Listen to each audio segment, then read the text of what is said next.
smuk. Det var ret imponerende. Meget smukt. Jeg græd flere gange. Ja.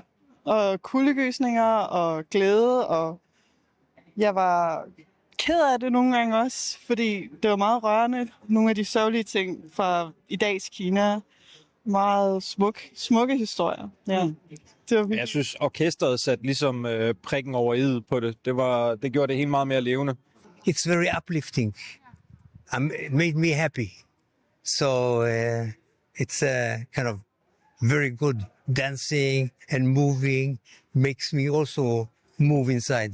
Makes me younger. Make me also in my body, in my soul. I feel that it's really good for my soul. And if it's good for me, it's also good for other people. 二胡独奏跨越语言，扣人心弦，直抵内心深处，观众深受感动，情不自禁流下眼泪。 Det var den solooptræden med instrumentet, den med 2 strenge. Ja. Det var Også, wow. Ja. Meget smukt. Det var imponerende. Ja. Spudbrølet til solooptræden. Det var meget rørende og smukt.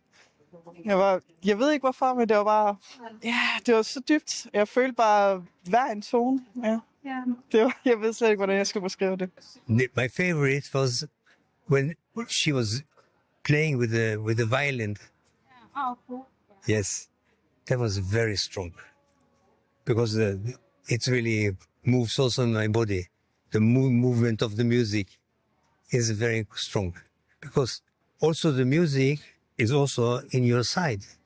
When it's playing, it moves also you. So that's it. 神韵的使命是复兴中华5000年传统文化，观众对此表示赞同。 Jeg tror, der er mange danskere, som også kan blive betaget af det her, fordi vi har også en generel kulturforståelse herfra. Så det der med ligesom at ville bibeholde kulturel forståelse andre steder fra, det tror jeg sagtens, vi kunne forholde os til. Jeg kan i hvert fald personligt. Jeg synes, at det er utrolig vigtigt at holde fast i kulturhistorie. Altså. Jeg synes, det er forkert at ligge i glemmebogen. Altså, man bliver nødt til at holde fast i den kulturhistorie, man har med. I think it's very important also to go back to your origin. That's where you are from. You know, you cannot run away to something new. Be strong. Hold on to your thing. Yes, and be happy. It will also change. You know, the repression in China to open up, because deep inside also every Chinese they know what they are talking about. Everybody, they know deep inside what's there. 新唐人记者海斯郑彤丹麦哥本哈根采访报道。